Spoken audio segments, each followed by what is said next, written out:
રોજ તારીખ 14/2/2025 દિને ઉનાઈ વિભાગ આદિવાસી સમાજ દ્વારા આયોજિત વાસંદા તાલુકા આદિવાસી પ્રીમિયર લીગ સિઝન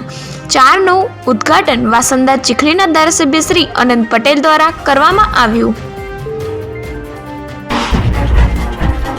ધારાસભ્ય શ્રી અનંત પટેલ દ્વારા તમામ ટીમના કેપ્ટનને ડોક્ટર બાબા સાહેબે લખેલ વિશ્વનું શ્રેષ્ઠ બંધારણ સંવિધાન આપીને એક અનોખી પહેલ શરૂ કરવામાં આવી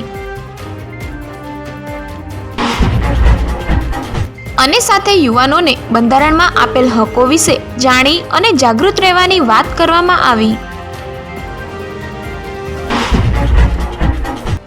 જ્યાં મહારૂઢી ગ્રામ સભાના અધ્યક્ષ રમેશ પટેલ, સોનગઢ તાલુકા પંચાયતના માજી પ્રમુખ શ્રી યુસુફ ગામિત ખાસ હાજર રહ્યા હતા, જ્યાં અનેક મહાનુભાવોની પણ હાજરી રહી હતી।